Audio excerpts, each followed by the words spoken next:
저희들이 읽은 본문에서 저희가 지금 43절, 44절쯤에 와 있습니다. 오늘하고 내일은 거의 44절에 거의 집중해서 함께 말씀을 생각하고 묵상하고자 합니다. 오늘 말씀의 제목은 모든 사람의 종이 되어야 하리라. 부제가 이제 많은 사람 섬기기입니다. 앞에 보시면 이제 44절에 보면 모든 사람의 종 이렇게 나오거든요. 그러니까 모든이라는 것은 뭐예요? 많은 사람을 되도록 섬기는 게 가장 으뜸이 되는 어떤 그런 내용으로 주님께서 이야기를 하십니다. 우리 인생에서 가장 큰 도전이 되는 인생 가운데 단어가 있다고 한다면 성공이라는 단어일 것 같습니다. 뭐 성공 철학, 뭐 성공의 어떤 바른 길, 뭐 별의별 책이 다 있죠. 성공이라는 단어가 굉장히 우리 인생 가운데 가장 큰 도전이 되는 어떤 그런 단어인 것은 틀림없는 것 같습니다. 그런데 이제 많은 사람들이 이제 그 성공에 대해서 더 높은 자리로 오르고 더 큰 힘을 가지고 영향력을 행사하고 많은 사람들에게 큰 목소리를 내고 더 많은 사람의 존경을 받는 것이라고 생각을 하게 됩니다. 그런데 예수님께서는 오늘 본문을 통해서 제자들에게 하시는 말씀은 뭐냐면 이 성공과 위대함의 개념을 완전히 뒤집어 엎어 놓으시죠. 진정한 위대함이라는 것은 높은 자리에 올라가고 많은 사람에게 영향을 미치는 것이 아니라 오히려 섬김을 통해서 이루어진다라고 말씀을 하십니다. 그리고 여기서 우리가 더 집중해야 될 부분이 있습니다. 그 크고자 하는 방법에 있어서 섬김의 대상의 그 넓이와 폭이 굉장히 중요하다고 이야기를 하시는 거예요. 이것을 우리가 놓치면 안 됩니다. 그래서 예수님께서 43절에 보시면 너희 중에 누구든지 크고자 하는 자는 너희를 섬기는 자가 되고, 그러니까 이 말씀의 시작은 이겁니다. 핵심은 44절로 연결되는 그 핵심은 뭐냐면 섬김의 범위를 넓히라는 거예요. 그러니까 43절에 이야기하는 얘기하고 44절에 이야기하는 게 대상이 넓어지고 폭이 넓어지고 깊이가 넓어진다고 생각을 하시면 돼요. 그러니까 우리의 섬김이 한두 사람이 그치면 된다는 얘기예요? 안 된다는 얘기예요? 안 된다는 얘기예요. 많은 사람을 포함할 수 있는 지경으로 나아가야 된다는 것입니다. 그렇게 될 때 우리는 진정으로 하나님이 보시기에 무슨 사람이 되느냐면 큰 사람이 되는 거예요. 위대한 사람이 되는 거예요. 으뜸이 되는 사람으로 하나님께 인정받을 수 있다는 것입니다. 그러니까 예수님께서 하신 그 크다라는 개념은요, 더 높은 자리로 접근하시면 안 되고 더 많은 사람을 섬기는 그 사랑의 폭이 넓어지는 그런 말씀으로 이해를 하셔야 된다는 것입니다. 그래서 우리의 진정한 크기는 이처럼 섬김의 폭에 달려있다라고 주님께서 말씀을 하십니다. 그러면 우리의 섬김이 그렇게 확장될 때 하나님께서 기뻐하실 것이다 라는 주님의 가르치심이 됩니다. 세상은 어떻게 돼요? 반대입니다. 세상에서 섬김을 받는 자가 큰 자입니다. 그죠? 그러니까 섬기는 자는 작은 자로 여겨져야 됩니다. 그러니까 다른 사람보다 내가 못하다고 생각되어질 때, 그럴 때 남을 섬기는 것, 그러니까 섬기는 사람은 뭐가 되는 거예요? 연약한 사람이 되는 것이고 섬김의 자리가 있는 것은 그냥 실패한 사람인 거예요. 그런데 예수님께서는 섬기는 것이 위대함이라는 것을 그 개념을 바뀌어져야 된다라는 이야기입니다. 그런데 우리가 어떻게 돼요? 여기에서 항상 실패합니다. 항상 실패해요. 그래서 예수님께서 43절 한 절로 끝내는 것이 아니고 44절에 똑같은 뜻을 가진 얘기를 반복을 하시면서 그 의미를 더욱더 강하게 이야기를 하세요. 더 폭을 더 넓혀버리십니다. 44절에 이야기하시는 건 뭐예요?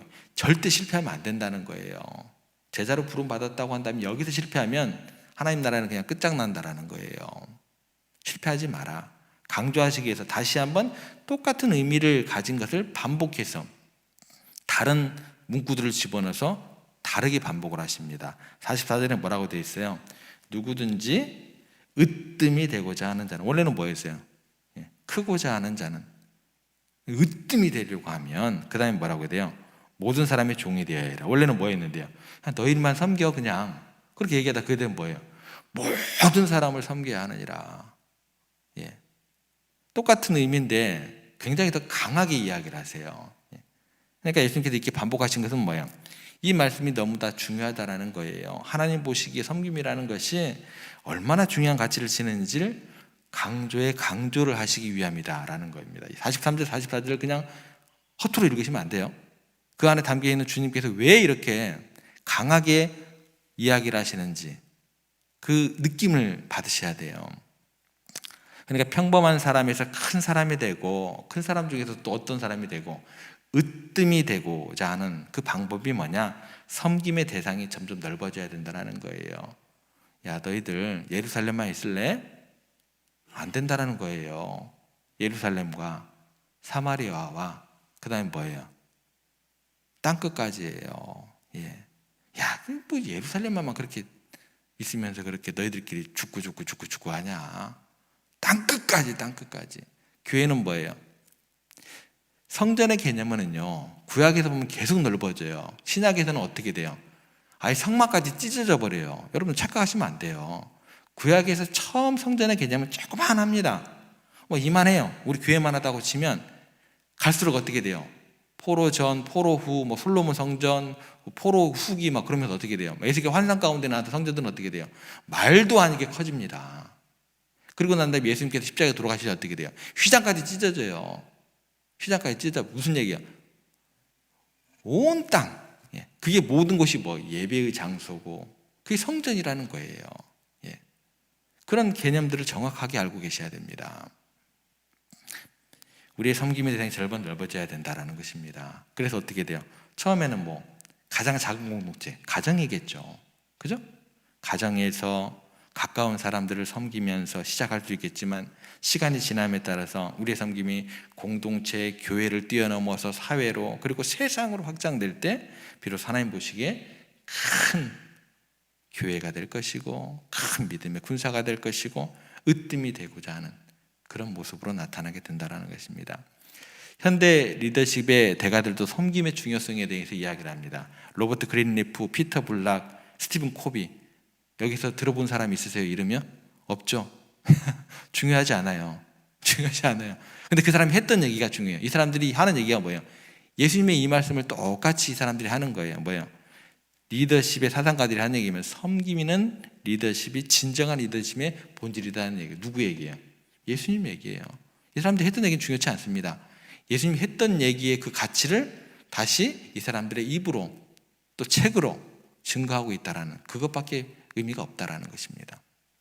그런데요, 이 사람이 했던 얘기는 좀 더욱더 주목해 볼 필요가 있어요. 미국의 사회학자 제프리 존스가 이런 얘기를 했습니다. 인생의 행복이란 남을 섬기고 봉사하는 것이다. 그러나 그것조차도 나 자신의 행복을 위한 것이니까 지극히 이기적인 것일 수 있다. 무슨 얘기일까요? 여러분, 인간이라는 사람은 인간이라는 동물은요, 굉장히 이기적인 사람입니다. 그런데 남을 섬기고 봉사하는 것은 이기적이에요, 이타적이에요? 제가 어려운 질문 했나 보다. 내일은 더 어려운 질문을 할 건데 이건 좀 대답을 해주시죠. 남을 섬기고 봉사하는 건 이기적이에요, 이타적이에요? 이타적이에요. 그런데 이 사람이 하는 얘기는 뭐예요? 이기적인 것이 될 수 있다는, 이게 무슨 얘기냐는 거예요. 무슨 말이냐면 우리들의 인생에서요, 남을 섬기고 봉사할 때 우리는 막 손해본다고 생각을 하잖아요. 근데 남을 섬기고 봉사할 때 내 자신이 기쁨과 만족을 얻을 수 있다는 것입니다. 행복한 순간이 되기 때문에, 다시 말해서 우리가 남을 섬길 때 손해보는 게 장사가 아니라는 거예요. 우리가 자신에게 돌아올 유익이 있다는 것입니다. 그래서 기쁨과 행복이 따라올 수 있기 때문에 어떤 의미에서 섬김이라는 것은 내가 손해보는 것이 아니라 뭐예요? 굉장히 이기적인 행동이 될 수 있다는 것입니다. 그 양면성이 있다는 거예요. 섬김에는요. 만약에 섬기면서 내가 굉장히 괴롭기만 해요. 그럼 안 섬기시면 돼요. 근데 그게 내게 그냥 아무런 어떤 유익이 없는 일이 아니다라는 거예요. 다른 사람들의 웃는 모습을 통해서 내 마음이 따뜻해지기도 하고, 내가 손해보는 것만은 아니다라는 거예요. 근데 이제 말씀 가운데는 더 큰 복의 통로가 된다라는 것이죠. 어떤 의미에서 섬김은 사실상 이기적인 것이 아닐 수 있다라는 것입니다. 이 얘기를 이 사람만 하는 게 아니에요. 게토와 프로이드도 진정한 기쁨이 어디에서 오냐고 얘기를 하냐면 남을 섬기는 그곳에서 진정한 기쁨과 행복이 온다라고 얘기했습니다. 우리의 섬김이 남을 위한 것처럼 보일지라도 사실 우리 자신에게 뭐를 주는 거예요? 유익과 기쁨을 주는 것입니다. 손해보는 장사가 아닙니다. 그래서 하나님께서 우리를 섬김을 통해서 진정한 기쁨과 행복을 누리길 원하세요. 그래서 매번 뭐라고 하세요? 섬겨라. 구약에서는 뭐라고 얘기를 해요? 고아와 과부의 하나님이시다. 내가 그들을 돌보는데 너희들이 안 돌보면 어떻게 하냐? 고아와 가부를 돌보라. 고아와 가부를 돌보라. 근데 세상은 어떻게 돼요? 제가 항상 강조드립니다. 구약의 역사는요, 하나님과 세상 신과의 역사는 뭐예요? 피라미드 역사예요. 피라미드. 최상단에 누가 있어요? 바로가 있어요. 그 밑에 모든 사람이 뭐예요? 떠받쳐요. 예수님의 역사는 뭐예요? 뒤집는 역사예요. 뒤집는 역사예요. 많은 사람들을 예수님께서 섬기시는 역사예요. 교회가 어떻게 돼요? 역피라미드 구조가 돼야 된다는 거예요. 그게 복음입니다. 그게 성경의 이야기예요. 그게 하나님의 사랑의 이야기인 거예요. 거꾸로 교회가 피라미드 구조로 가면 안 돼요. 근데 피라미드 구조로 교회가 얘기하고 있으면 이게 말이 되냐는 거예요.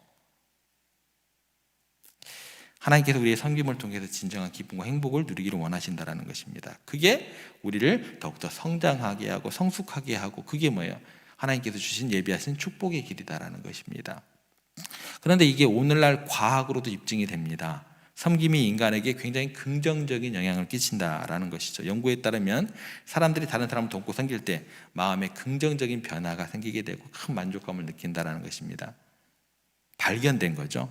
이게 원래 하나님의 창조의 섭리 가운데 있는 거죠. 그래서 하나님께서는 우리를 창조하실 때 무슨 DNA를 놓으셨을까요? 섬김의 DNA를 심어 놓으셨은 거죠. 그리고 우리가 섬김을 통해서 그 기쁨을 누리고 하나님께 설계하신 그 본래의 모습을 회복해 나가는 것이죠. 섬길 때 그 DNA가 역할을 하게 된다는 것이죠. 하지만 세상은 어떨까요? 세상은 여전히 섬김보다 섬김을 받는 것에 더 큰 가치를 둡니다. 이 잘못된 시선과 우리의 착각을 경계할 수 있어야 된다는 것입니다. 많은 사람을 섬김의 대상으로 삼기보다도 어떤 한 사람을 위해서 많은 사람이 동원이 되고 그를 즐겁게 하기 위해서 다른 많은 사람들이 피곤한 삶과 인생을 살게 되고 그를 높이기 위해서 다른 많은 사람들이 희생을 당한다면 그런 사람은 뭐예요? 그냥 부담되는 사람일 뿐이에요. 그 사람이 리더는 아닌 거예요. 여러분, 제가 여러분들에게 쉬운 사람이 되어야 돼요? 어려운 사람이 되어야 돼요? 이렇게 설교를 했는데 제가 설교를 잘못했나 보다. 제가 여러분들에게 쉬운 사람이 되어요? 어려운 사람이 되어야 돼요? 그래야 돼요. 목사는 여러분들에게 어려운 사람이 아니에요. 그럼 저 목회 그만해야 돼요. 그러려면 뭐들을 목회합니까? 목회 내려놔야죠. 목사의 직분을 잘못하고 있다는 그 말씀에 대한 어떤 반증이 되는 건데, 증거가 돼버리는 건데, 목사는요 쉬워야 돼요. 단 말씀의 자리에 올라왔을 때 1.1획도 하나님의 진리의 말씀에서 어긋남이 없고 사람 눈치를 안 봐야 되는 것입니다. 세상 권력의 눈치를 안 봐야 되는 것입니다. 그게 뭐예요? 그게 선지자예요. 그게 말씀을 증거하는 거예요. 그런데 제가 여러분들에게 이야기할 때 어떻게 돼요? 우리 목사님 참 그냥 쉬워. 그래야 되는 거예요. 목사가 무슨 그게 무슨 목사입니까? 세상에서 스타라고 불리는 사람들을 보면은요, 많은 이들로부터 존경과 찬사를 받는 사람이에요. 막 스타가 지나가는데 막 도망가는 사람 있어요? 어떻게 하더라도 한번 사진 한번 찍어보려고 하고 손잡으려고 하고 그러잖아요. 우리 누구 좋아하세요? 영웅 좋아하세요? 내가 잘못 얘기했나? 이게 진정한 스타죠. 가까이 가고 싶어하는 사람들. 많은 사람에게 기쁨을 주고 긍정적인 영향을 미치는 사람이 바로 스타라는 것입니다. 그런데 성경적 의미에서 진정한 스타가 뭐냐? 한 단계 더 나아가는 거죠. 자기 자신을 낮추고 섬김으로써 많은 사람들에게 유익을 주고 진리를 선포해주고, 그게 진정한 스타라는 것입니다. 그러면 진정한 슈퍼스타가 누굴까요? 우리 예수님. 예수님이 가시는데 예수님 무서우니까 옆에 가지 말자. 막 그놈하고 막 뒤에서 막 후광이 비치는 것 같으니까 그림자도 밟지 말자. 그러면 예수님께서 이 땅의 사역을 어떻게 하셨을까요? 그러지 않으셨다라는 것입니다. 예수님 부담되는 사람이 아닙니다. 이 땅에서 사역하셨을 때 우리 예수님은 만왕의 왕이셨습니다. 그러시면서도 만유의 주님이시지만 사람들에게 부담을 끼치는 분이 아니셨어요. 너희들 나 섬겨! 예수님께 그러셨다고 한다면 목사들이 그러고 다니면 돼요. 한 막 100명씩 쫙 건드리고 다니면서 내가 막 거룩한 그러면 돼요. 예수님도 하지 않은 걸, 예수님도 모른다고 한 걸 목사들이 아는 척하고, 예수님도 하지 않으신 모습들 목사들이 하고, 그러니까 이게 영향력이 있어요. 교회가 갈수록 복음은 흔들림이 없고 복음의 가치는 절대 양보함이 없는데, 목사들이 잘못하니까, 우리 성도들이 잘못하니까 세상 가운데 복음은 내동적인 처해지게 되고 그렇게 되는 거죠. 우리 예수님께서 부담을 주시는 사람이 아니고 낮추시고 모든 사람의 종이 됨으로써 진정한 위대함을 보여주신 우리 예수님이시다라는 것입니다. 그분께서 오늘 우리에게 뭐라고 말씀하시냐면, 너희 중에 누구든지 크고자 하는 자는 너희를 섬기는 자가 되고, 너희들 잊을까 봐 내가 다시 한번 얘기할게. 너희 중에 누구든지 으뜸이 되고자 하는 자는 모든 사람의 종이 되어야 하리라 라고 간절히 말씀하시면서 여러분들을 거룩한 자리로 초대를 하고 계십니다. 여러분들을 고생시키려고 하는 게 아니고 으뜸이 되는 자리로 여러분들을 초대하는 부르심의 말씀으로, 그런 섬김의 자리로 이해하시면 좋을 것 같습니다. 그 초대에 오늘 또 네라고 그렇게 큰 목소리로 대답하시는 여러분들이 되시기를 주님의 이름으로